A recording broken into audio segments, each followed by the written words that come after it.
Now, it was at this very moment that I knew that this simple eye look I had planned on doing was going to take a lot longer than I had anticipated. Now, the palette I'm talking about today, you guys, is the Morphe 15S. This description for this palette says it's 15 flirty, matte to glitzy shades that blend right in so you can stand right out. Now, while this palette is very gorgeous, as you can see, these colors are absolutely beautiful. It has some really cute names for the whole social media thing. And I really was drawn to this palette. Now, these are the swatches for this palette. As you can see, they're somewhat decent. Nothing to write home about. Looks like your basic Morphe formula. But this is what they look like with a flash and without. Now, when I started this video, you guys, I started out just saying, hey, I'm going to do a quick little look with this Morphe palette. It's very beautiful.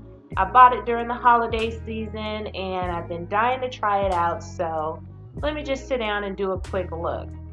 Well, it wasn't as easy as I thought it was going to be. But as you can see, I'm starting out with my eyebrows. I'm using my LA Girl Slim Shady eyebrow pencil, and I'm just filling in my brows, or really what you can say is I'm drawing on some brows because y'all know I don't have any eyebrows. But I'm filling them in and just trying to get them as nice and as full as possible. I'm going in with my Wet n Wild concealer, and I'm going to use this to clean up underneath as well as above my eyebrows.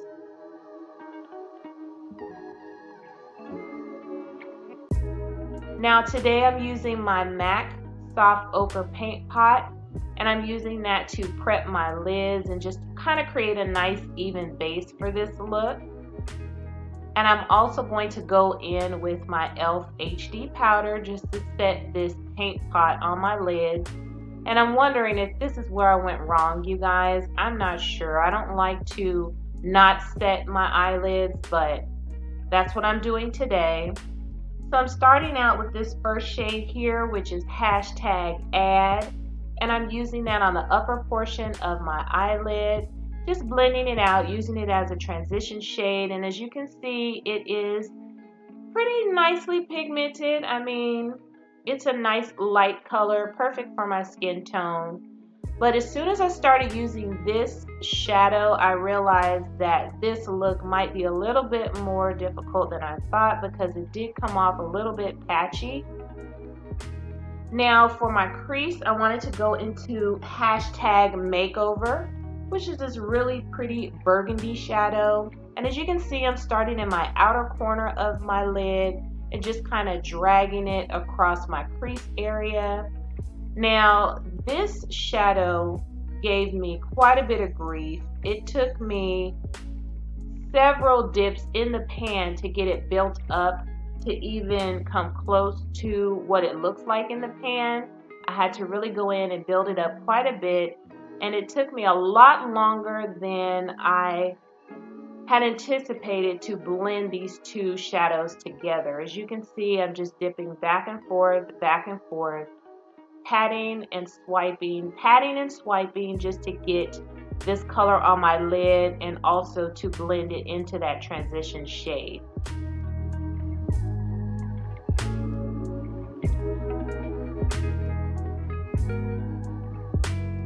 Blending. And as you can see, it's still not blending out nicely. It's looking patchy to me. So I wanted to add a little bit more color in my crease, so I decided to go into #influencer, and I'm adding that purple shade just on the outer portion of my lid, trying to deepen up that crease and blend it into that burgundy shade.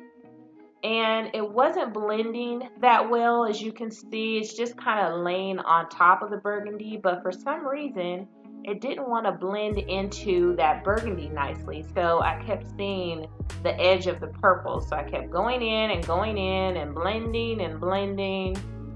and it just took me forever to do this simple step of adding the color to my crease. So needless to say, I was not very happy with the amount of time it took me just to get to this point.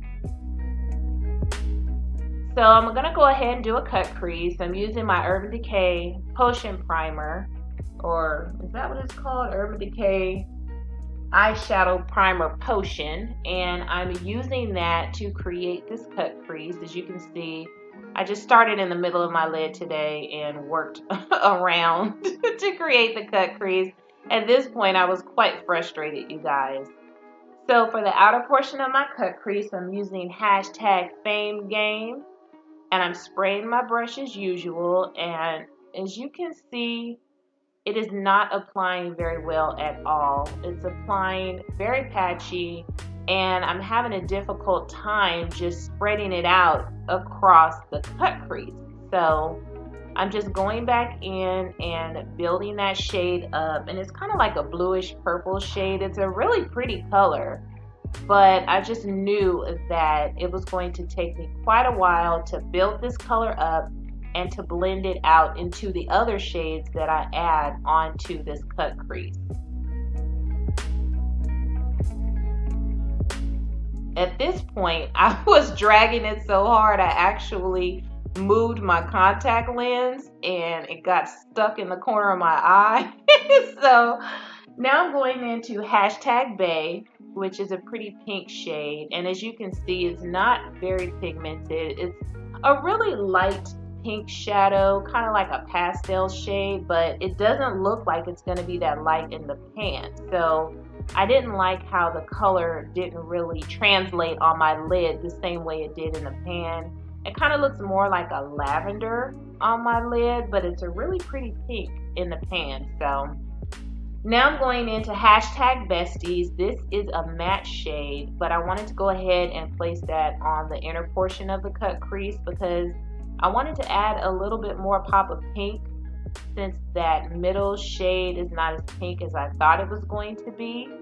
Now this shadow, it was a little bit dusty, but it did show up, so I was happy about that. It's a really pretty pink shade.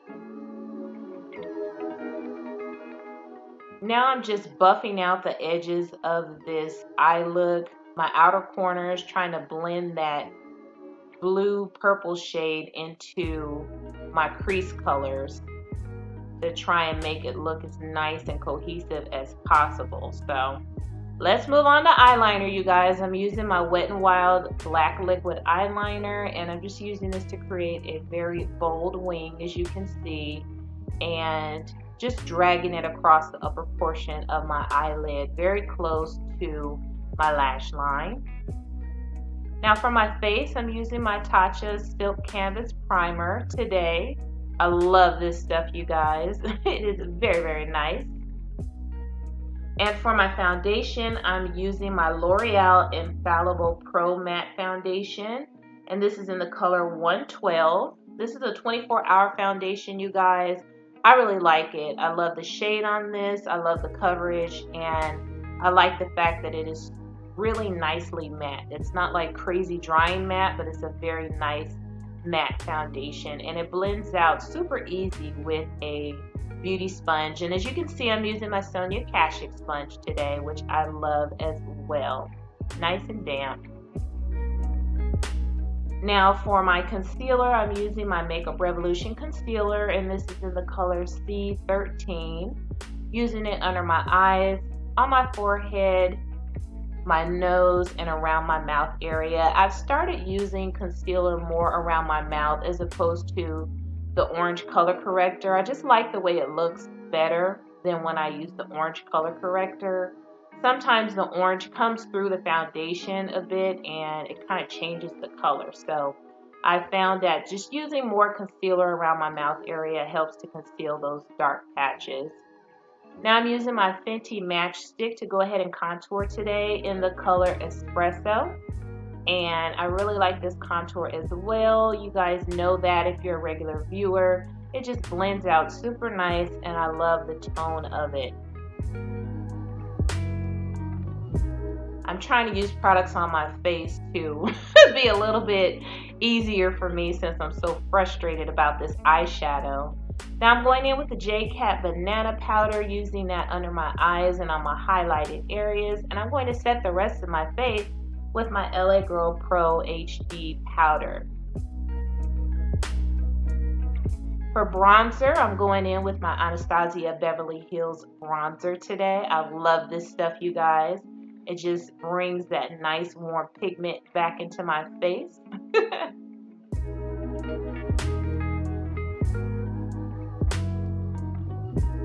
And for blush, I'm using this blush from NYX. It's one of their ombre blushes. And I haven't used these in so long, I actually forgot that I had them. This one is the color Instaflame, and it is just so gorgeous. Now that I have all this powder on my face, I'm going in with my Olay Mist Ultimate Hydration Essence to kind of bring some moisture back in. And I'm using my Maybelline Master Chrome highlighter. Look at that, y'all. It's highlighted like crazy. But I'm using that on my upper cheekbones as well as my brow bone to add that little pop of shine to this eye look as well. Now I'm going back in to finish this eye look using #makeover just to bring that burgundy down to my lower lid. I'm also going to use some of that pink shade #besties on the inner lower portion of my eyes. And I'm dragging Fame Game across the outer portion of my lash line, lower lash line, to bring in that purple aspect. I wanted to add a little bit more pop, you guys. You know you can never have too much purple, so I'm using my purple eyeliner from Kiss to bring just more purple onto my lower lash line. I'm adding some of my Rimmel mascara on my upper and lower lashes.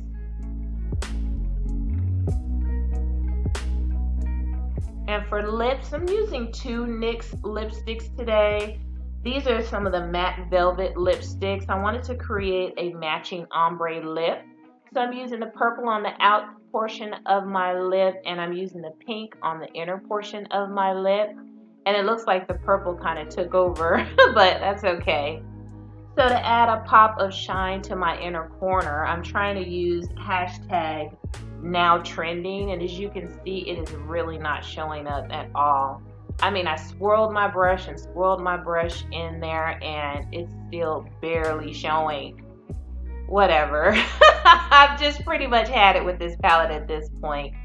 So this is the final look, you guys. I mean, I like the way it turned out. It's really pretty. The colors are nice in this palette. It was just a lot more difficult to use than I ever anticipated. And 9 times out of 10, I probably won't pick this palette up again just because I don't like to take forever. So thanks so much for watching, and I will see you on my next video.